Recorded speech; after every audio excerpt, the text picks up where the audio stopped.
Are you still committed to this idea that you're going to do 10 films? Yeah. Why is that? Well, okay. Because you're at well, 9, I know. Yeah. right? You got me talking about retiring when I'm not retiring now. I still have another movie to do. Right, but that's only one. Like, Yeah. for me as a fan, the idea that you're only going to do one more movie, that sucks. Well, I appreciate it. Thank you. And part of it is for you to say that, and part of it is to leave you wanting more. It's like, I mean, there is something, and also I've been doing it for a long time. 30 years is a long fucking time. Yes, it is. And did you always know from the beginning you were going to do 10?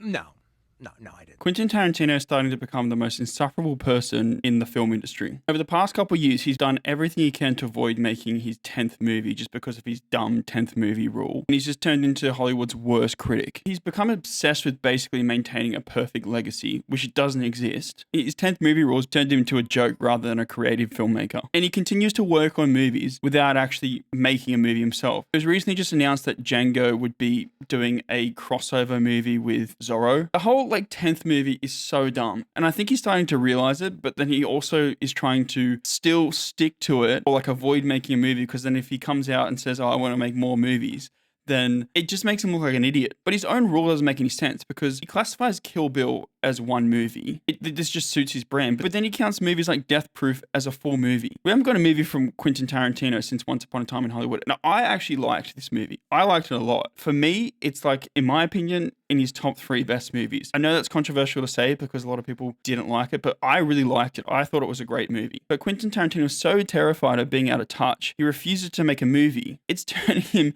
into exactly that, because now he's turning into an old man that's criticizing everything, and he's become out of touch. He's not helping his situation. He believes that all filmmakers have a certain limit, and then after that limit, they just start making bad movies. It's I want to retire before I lose to Leon Spanks. Right. I don't want to lose to Leon Spanks. Right. Muhammad Ali. Yeah. And leave you wanting more. And so it's not, it's not like, okay, well, yeah, okay, forget about the shit he's doing now. But in the fucking day, that guy was the man. But you're on top of your game. That's what I don't understand. That's a good time. The perfect But why time. do you think there's going to come a time where you're not on top of your game? Because I know about film history, and film directors do not get better as they get older. I don't know where you got that idea from, because Martin Scorsese's in his 80s and he's still producing quality movies. The most recent news we had about his next movie was supposed to be The Film Critic, which it didn't interest me at all anyway. But then he canceled it because he said it wasn't challenging enough for him. And frankly, to tell you the truth, it was pre-production that made me realize that I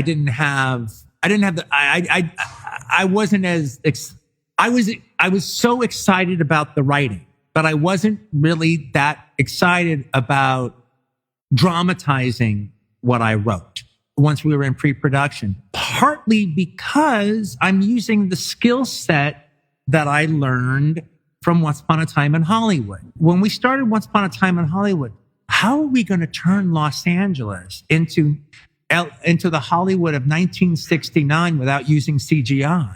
Now, I had an idea, and I knew a couple of streets we could do it with, and I had an idea of how it could be accomplished where it wouldn't be Midas breaking the bank, all right? But it was something we had to do. It was something we had to pull off. We had to achieve it. It wasn't for sure we could do it. And that has always been the case of every single movie I've done. I was like, well, how exactly am I going to do this? And at the beginning of pre-production, I don't know the answer. The movie critic, there was nothing to figure out because I already kind of knew more or less how to turn LA into an older time. So it was too much like the last one. Quentin Tarantino is kind of like the John Jones of films. He just avoids making films so he can protect his legacy. That is more important to him than maybe he'll make a bad movie. But even filmmakers like Steven Spielberg and Martin Scorsese have made bad movies. Not all of their movies are perfect, but that doesn't take away from the fact that they're both phenomenal filmmakers. And that's just referencing those two. There's so many more filmmakers that are amazing. And if they'd stopped at making their like 10 movie rule, imagine if Christopher Nolan stopped at 10 movies. Now Quentin Tarantino's doing everything he can to avoid making that 10th movie because he knows the rule is dumb. He's writing books that no one asked for, co-writing the adventures of the Cliff Booth movie that David Fincher is making. He's working on a West End play that comes out in 2027. Like, he's basically doing everything he can to avoid making that movie. The way he's going on podcasts, just punching down on everyone, attacking actors like Matthew Lillard, Paul Dano, and Owen Wilson. There Will Be Blood would stand a better chance to be in number 1 or number 2 if it didn't have a big giant flaw in it. And the flaw is Paul Dano. Obviously, it's supposed to be a two-hander, and it's also so drastically obvious that it's not a two-hander. And then talking about his favorite films of all time, and they're some of the worst choices I've ever heard for like favorite movies. Like, I'm not knocking anyone for their favorite movies. Like, I've got some interesting choices in my top 50 favorite movies of all time. Everyone's entitled to their opinion when it comes to what's their favorite movies.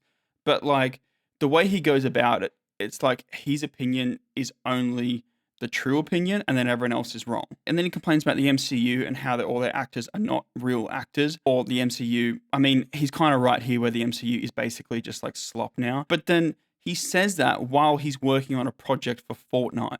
And I said, yeah, well, that really sounds cool. I think it would be a wonderful fit for both the game world and for the characters. And I resisted doing it for a very long time, and I think I resisted waiting for when the time was right. Well, Fortnite seemed right.